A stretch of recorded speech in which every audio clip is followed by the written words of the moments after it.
Son las 12:30, 11 grados 11 la temperatura en la ciudad de Buenos Aires y tengo en mis manos El futuro del trabajo ya llegó y El trabajo del futuro también, nuevo libro de Alejandro Melamed. ¿Cómo le va, Mela? Muy buenos días a todos. Bienvenido. Un placer. Muy bien, por suerte. Bienvenido. Muy contento. Cada libro que uno saca es un trabajo enorme de mucho tiempo y obviamente la satisfacción de verlo en la calle es ¿La increíble, capacidad ¿no? para escribir libros que tenés? No, es increíble. Sí, es el octavo este. Y la verdad es que, voy a ser honesto, digamos, cuando uno siente placer por ciertas cosas, es como que el tiempo, no hay problema, ¿no? Y la verdad que es algo que lo descubrí que me encanta y me parece también muy interesante poder compartir con tanta gente un montón de información a la cual uno accede, un montón de experiencias que uno tiene la oportunidad de conocer y compartir con muchos, ¿no? Digamos, que se conozca realmente lo que uno hace, lo que uno produce y a lo cual uno puede acceder, Ale, ¿no? entre muchos títulos, es experto en recursos humanos, así lo conocimos en su momento, y así nos fuimos acercando a todos los temas que trata. Recursos humanos y trabajo en general. Así que, por eso, obviamente, el título del libro. Sí. Y contanos eso, ¿cuál es el enfoque de este libro? ¿Desde dónde Sí. lo agarraste? A ver, el enfoque del libro, en el año 2017, yo había publicado un libro que llamaba El futuro del trabajo y el trabajo del futuro. Ahora, ¿qué es lo que sucedió? Las tendencias que presentábamos en ese libro eran para los siguientes 10 a 15 años. ¿Qué es lo que sucedió? En la pandemia, todas estas tendencias se aceleraron y lo que se veía para 10 o 15 años, en 2 años ya es realidad. El trabajo en casa. Exactamente. Entonces, lo que hago es analizar los diferentes planos, desde los trabajadores, los lugares de trabajo, las modalidades laborales, el liderazgo, y tratar de entender cómo impactó y cómo nosotros, sin darnos cuenta, estamos viviendo ya el futuro y cómo prepararnos también para la próxima revolución, porque esto es algo que continúa todo el tiempo. Estuve mirando un poquito tu libro que tiene unos gráficos muy explicativos y me llamó la atención que hablas de los nuevos analfabetos. Sí. Y yo enseguida pensé que tenía que ver con, claro, la tecnología. Encontré... Y ni siquiera es lo primero, sino lo segundo, abrazar la tecnología.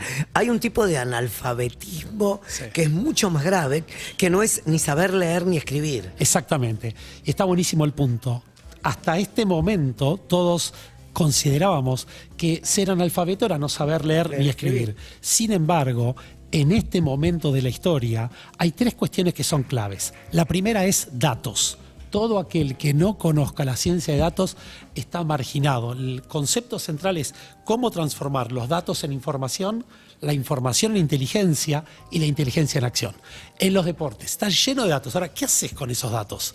¿Cómo los procesás y cómo los transformás en acciones concretas que te permitan tomar ventajas? El segundo tema es la tecnología. Y obviamente la tecnología está omnipresente y si nosotros decimos, no, la tecnología no me sirve, bueno, obviamente que seremos analfabetos.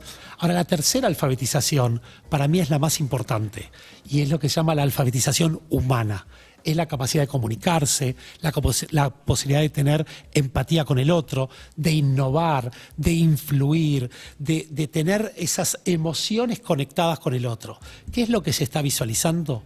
En el mundo laboral y en el mundo en general, no solamente la inteligencia tradicional es lo que realmente impacta, sino mucho más lo que se llama la inteligencia emocional, que es la posibilidad de reconocer las propias emociones y las emociones de los demás. Otra cosa que vi es que haces hincapié en la pandemia. Y yo creo que la pandemia con el trabajo in-house y tener que en este momento retomar el trabajo también nos hizo un poco más zombies a todos. Entonces, llegar a un punto en el cual nosotros tenemos que, de la nada, ella desde la casa, ella desde la casa, yo desde mi casa, hoy tener que formar un grupo humano para llevar un proyecto adelante, se complica muchísimo. Bueno, creo que es de los principales desafíos que tienen prácticamente todas las profesiones y todos los trabajos. ¿Por qué? Porque tenemos la oportunidad de acercarnos en la distancia.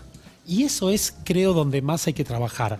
Hay una idea que es que la próxima revolución no va a ser tecnológica, sino la forma como colaboramos.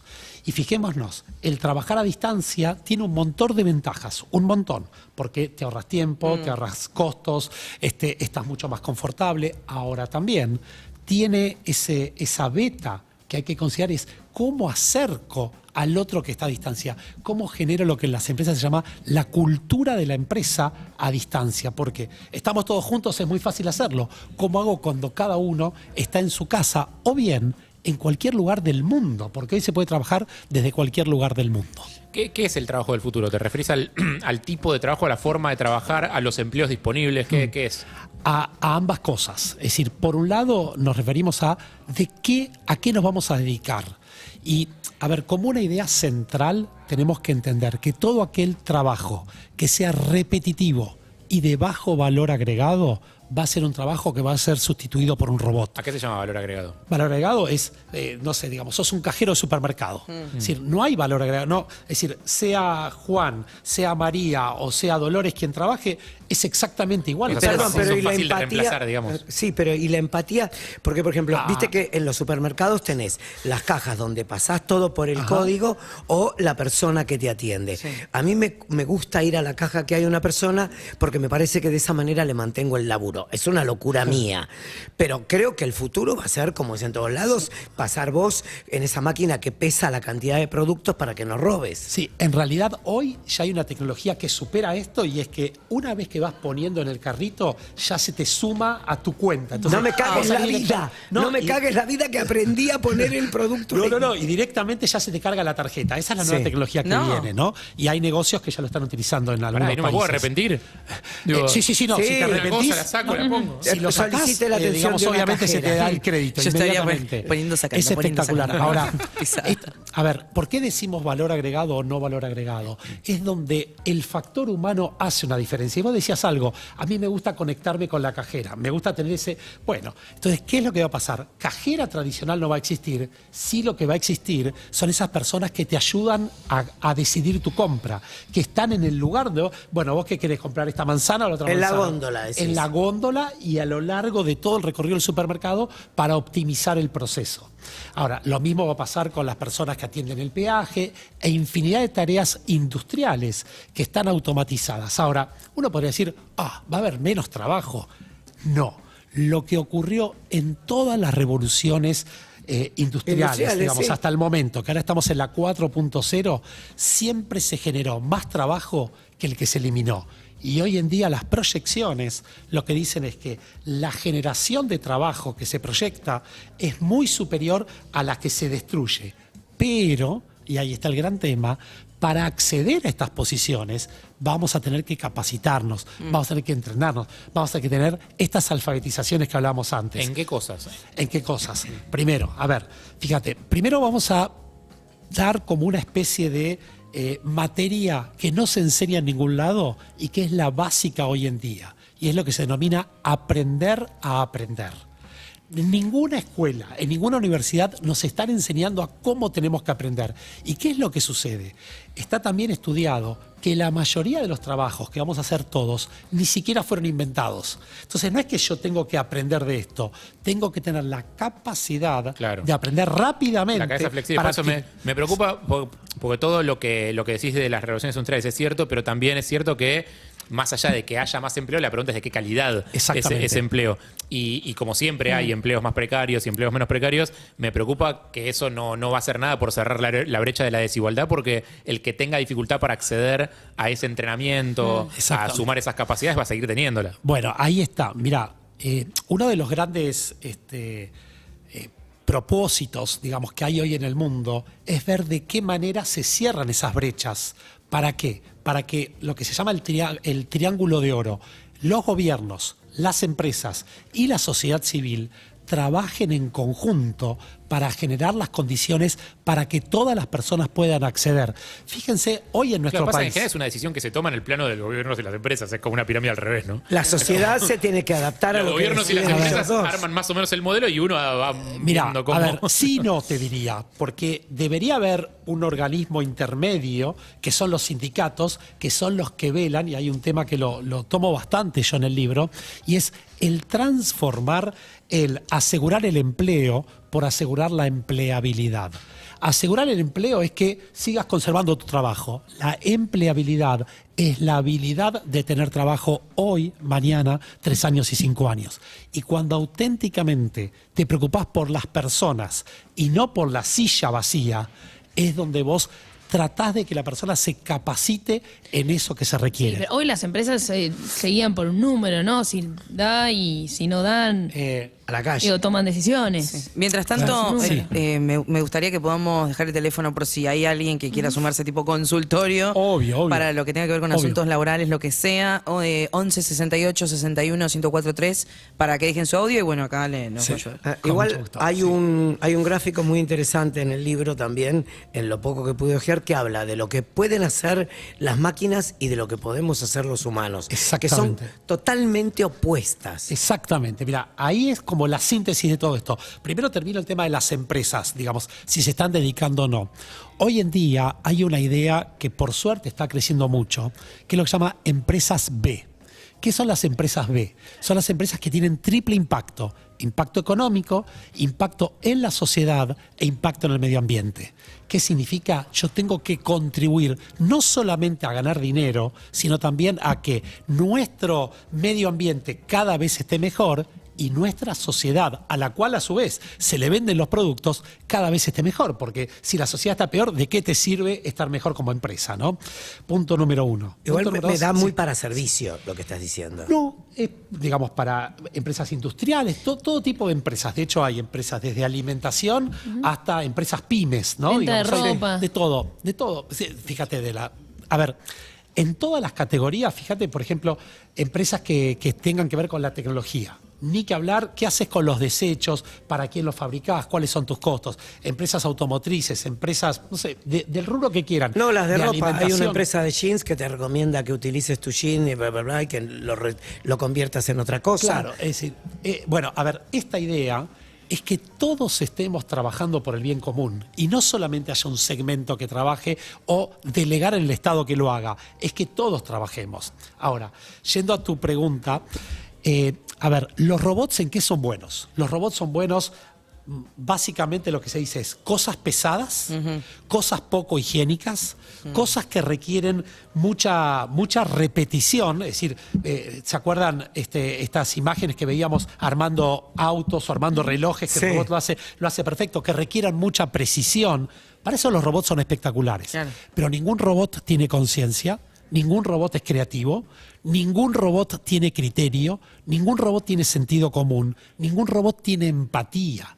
Entonces todo esto está reservado para nosotros los humanos. Vamos a poner esta charla. Por Vos ahora. podés poner, bueno, esa es la pregunta. Yo vi Mirá, unos robots afuera que tienen unas conversaciones y le hacen unas preguntas como, ¿qué pensás de...? ¿Te sentís que sos un esclavo? Tipo, el robot se queda un ratito ahí recalculando y dice, me parece que somos un proyecto colaborativo. Sí, Le responde, bueno, en ahí un está. rato te hace cagar fuego ese robot. Sí, Vos sabés, este tema que vos traes, todo robot es programado por un ser humano. sí. Entonces, fíjense, por ejemplo, parte de lo que hoy se está debatiendo es los autos autónomos. Uno ve autos que van solo por la calle. Ahora, ese auto autónomo tiene que tener alguien que tome la decisión anticipadamente. ¿Qué pasa cuando va a chocar? ¿Arriesga su vida o arriesga la vida del que va a chocar? Por ejemplo, es más, se pone un caso extremo esto.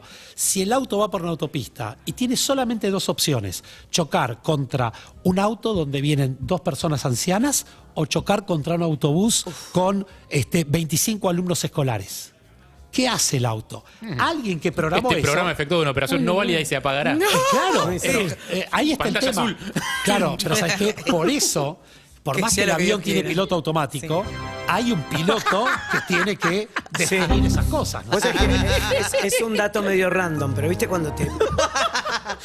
cuando querés entrar a algún lugar y te dice ponga cuántas de estas imágenes tienen cruce de cebras. Sí. Eso es para que los autos que van a ser autónomos aprendan a manejarse por sí solos. Bueno, exactamente. Porque Es decir, vas a ver que siempre es de tránsito lo que te Sí, preguntan. sí, es sí, para sí. eso. Tenemos algunos mensajes Dale, que han dejado al vamos. 11 6861 1043. Yo tengo hijos que preadolescentes que van a empezar a estudiar universidad de acá a 5 años. ¿Cuáles son las carreras que él considera que pueden llegar a ser ventajosas para dentro de 10 años para adelante? bien. A ver, Lo que ellos quieran, lo que los haga felices. No. Alejandro, no. A ver, primera respuesta. De lo que ellos van a trabajar, todavía ni siquiera fue inventado. Es decir, no es que no lo sabemos, ni siquiera fue inventado. Mi sugerencia es que estudien lo que los apasiona. ¿Por qué? Porque hay una razón muy interesante, y es que el primer año de la universidad es el de mayor cantidad de deserciones. ¿Y dónde se da la deserción? En aquellos alumnos que cumplen el mandato familiar, tenés que estudiar A, B, C o D. Ingeniero como tu abuelo. Exactamente. O esto que y te la va a verdad dar que no guita. quiere. Entonces, primer año, sí, hago y después abandono. Entonces, ¿qué es la clave? Que aprenda a estudiar, que aprenda a aprender, que aprenda a comprometerse. Claro, eso se puede hacer en cualquier carrera. Después se puede hacer porque hay algo que también es interesante. Cada vez son más cortos los programas que te permiten capacitarte para lo que tenés que acceder. Punto número 1. Y punto número 2, me parece también importante, es que a lo largo de nuestra vida vamos a tener que estudiar varias veces. A ver, 2 datos les doy. Fíjense, esto no es menor. Una carrera de 4 o 5 años, hoy se dice que lo que estudiaste en primer año, en el sirve cuarto o más. quinto año ya está obsoleto. No sirve más. Mientras estás estudiando, ya entra en la obsolescencia. Punto número 1. ¿En la qué? Obsolescencia. Obsolescencia. En algunas Ya está. disciplinas. Queda- ¿Qué vas a En estudiar? algunas disciplinas. En muchas. En muchas. Está bien, si en estudias muchas. ciencias humanísticas, yo no creo que la obsolescencia sea tan veloz. Bueno, puede ser ahí. Si lo que, estudias ciencia política, si estudias economía, si estudias... en No. economía te aseguro que sí. ¿Qué Digamos, hay muchas ideas cosas tan novedosas hay en economía todos los días? que, digamos, se va actualizando permanentemente. Tal vez. Yo lo que veo hoy es economistas que hacen las mismas cosas que hicieron toda la vida, siempre. Le ponen Así nombres nos va. distintos, pero... Así nos va. Le ponen nombres distintos, pero los ciclos son siempre parecidos. Podemos discutirlo, Dijo- es buen punto, No sé. podemos discutirlo. En las ciencias técnicas, seguro. Eso seguro, sí, ni hablar. Y tal vez en En las medicina humanas, seguramente menos. también. Totalmente. Ahora, el otro tema de qué estudiar, una sugerencia es: estudies lo que estudies, poné también el foco en la cuestión tecnológica y en la cuestión de datos. ¿Por qué? Porque en cualquier carrera que vos estés haciendo, vas a necesitar datos, vas a necesitar tecnología, vas a necesitar programar. Con lo cual, eso seguro. Y el resto, disfrutá el momento de estudio. Ok, si no tenés una vocación, anda a los datos. Anda al Esto es kiosco. interesante. Si te faltan vocaciones, anda al kiosco. Sí, Suki. Dale. Me parece excelente que toquen este tema. Y aprovecho para preguntar, ¿no creen que el sistema educativo, que no solamente en nuestro país está implementado, sino a nivel mundial, debería ayornarse también a esto? De Mirá. hecho, ir preparando a los futuros trabajadores para estos nuevos trabajos.